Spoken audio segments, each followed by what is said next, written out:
Hello everyone, welcome to my new blog. সবাই কেমন আছেন? আশা করছি সবাই ভালো আছেন। আমরাও খুব ভালো আছি।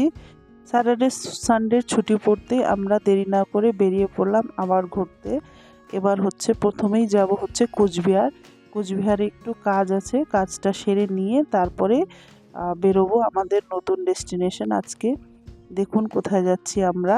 প্রথমে কোচবিহার যাওয়ার পথে আলিপুরদুয়ারে এই হোটেলটাতে একটু দুপুরের লাঞ্চটা সেরে নিলাম। ভেজ খাবার নিয়েছিলাম, খুব ভালো খাবার পাওয়া যায় এখানে। ভেজ খাবারটা একদম সুন্দর করে খেয়ে তারপরে আবার আমরা আমাদের নেক্সট পথে রওনা দিলাম। বুকিং ছিল মাদারিহাটের রিসর্টে, এর জন্য আলিপুরদুয়ার থেকে বেরিয়ে পড়লাম মাদারিহাটের উদ্দেশ্যে। এবার আমরা বাচ্চাদেরকে নিয়ে জঙ্গলে বেড়াতে যাচ্ছি। তো যেতে যেতে রাস্তায় দেখা হয়ে গেল গণেশ বাবাজির। দেখুন আপনারাও আমাদের সাথে। এক্সপিরিয়েন্সটা খুব ভালো ছিল, বাচ্চারাও দেখে খুব খুশি হয়েছে। রাস্তায় এরকম লাইভ দেখতে পেয়ে ওরা একদম খুশি। আবার জানেন তো, রাস্তায় যেতে যেতে তোরসা নদী পার করতে হয়েছে। তোরসা নদীতেও আমরা হাতি দেখতে পেয়েছি, কিন্তু দূরের জন্য ক্যামেরা সেটা ক্যাপচার করতে পারেনি। এখানে আমরা নেমে হাতিটা দেখে আবার চললাম আমাদের রিসর্টের দিকে। এখান থেকে আর বেশি দূর না, চলে আসলাম রিসর্টে আসার পরে এটা ছিল আজকে আমাদের রুম। তো এই দেখেন, রুমটা একদম নিট অ্যান্ড ক্লিন আর খুব সুন্দর। এখানে বাইরের ভিউটাও, কিন্তু যেহেতু রাত হয়ে গেছে এই জন্য বাইরের ভিউটা আজকে আপনাদেরকে দেখাতে পারলাম না। কালকে সকালে বাইরের ভিউটাও দেখাবো। এই রিসর্টে যারা জঙ্গল লাভার তারা কিন্তু একবার অবশ্যই এসে দেখতে পারেন, খুব ভালো লাগবে। আর খুব শান্তি, খুব একদম নিরিবিলি জায়গাটা, একদম জঙ্গলের মাঝখানে এই রিসর্টটা। তো খুব ভালো লাগলো। আজকে রাত হয়ে গেছে, এবার ফ্রেশ হয়ে আমরা চেঞ্জ করে ডিনারের জন্য চলে যাব। ডিনারে এখানে আমরা নিয়েছিলাম প্লেন ভাত, ডাল, আলু ভাজা আর দেশি মুরগির ঝোল।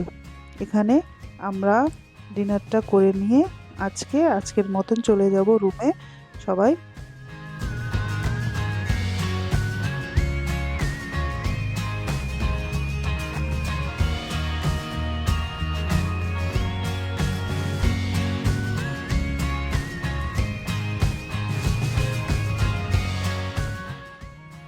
এটা ছিল সকালে আমাদের রুমের থেকে বাইরের ভিউটা।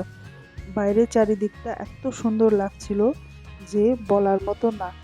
চারিদিকে সবুজ, আর এই রিসর্টের পাশ দিয়ে একটা ছোট্ট নদীও চলে যাচ্ছিল, নদীর শব্দ। আর এখানে চারিদিকটা দেখতে এত সুন্দর, মানে চোখে না দেখলে বিশ্বাস করা যায় না। যখন এই রিসর্টের বুকিংটা ওর বাবা করছিল তখন আমার মনটা একদমই ভালো ছিল না। তখন আমি বলেছিলাম যে আমার বাড়ি যেহেতু হ্যামিল্টনে, এর জন্য মাদারিহাটে যাব ঘুরতে। ওটা আমি মনে খুঁতখুঁত হচ্ছিল যে ওখানে গিয়ে আবার সামনাসামনি সব কিছু তো দেখেছি, কি এমন দেখব, কিন্তু এখানে না আসলে বুঝতে পারতাম না যে কতটা সুন্দর জায়গাটা। এখানে সকালে আমাদেরকে ব্রেকফাস্টটা সার্ভ করে দিয়েছিল। ব্রেকফাস্টে ছিল লুচি, ঘুগনি আর ডিমের অমলেট। ব্রেকফাস্টটা সেরে সব কিছুই সুন্দর, কিন্তু একটা জিনিস এখানে নেই, যেটা সুইমিং পুল। আর আমার বাচ্চারা সুইমিং পুলটা এত মিস করে, এর জন্য এখানে মাদারিহাটে একটাই রিসর্ট আছে যেখানে সুইমিং পুল আছে। এর জন্য আমরা ওই রিসর্টে আবার চললাম ওদের সবাইকে নিয়ে। এখানে আজকে সুইমিং করিয়ে নিয়ে তারপরে দুপুরে লাঞ্চটা করে চলে যাব বাড়ির উদ্দেশ্যে। দেখুন এখানে আসলাম, এটাও খুব সুন্দর। এখানে ছিল সামনে চা বাগান, আর অনেক বড় এরিয়াটা নিয়ে এই রিসর্টটা তৈরি করা হয়েছে। চারিদিকটা এরকম দেখতে। এই যে এটা এখানকার পুল সাইডটা খুবই সুন্দর।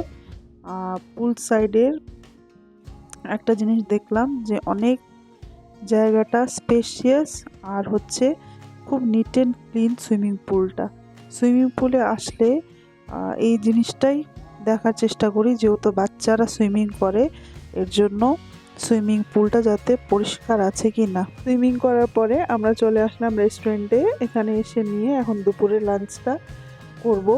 লাঞ্চটা এখানে অর্ডার করে দেওয়া হয়েছে, লাঞ্চ সার্ভও হয়ে গেছে। লাঞ্চ করার পরে তো চলে যাব এবার বাড়ির উদ্দেশ্যে। বাড়ি যেতে যেতেও আমরা যেহেতু লাটাগুড়ি রাস্তা দিয়ে বাড়ি গিয়েছিলাম, এর জন্য চারিদিকে জঙ্গল দেখতে দেখতে বাড়ি ফিরেছি। চলুন তাহলে আজকের ব্লগটা এখানেই শেষ করছি। সবাই ভালো থাকবেন, আর ব্লগটা কেমন লাগলো অবশ্যই আমাকে কমেন্টে জানাবেন। খুব তাড়াতাড়ি দেখা হবে আপনাদের সাথে পরের একটি ব্লগে। থ্যাংক ইউ, সবাই ভালো থাকবেন।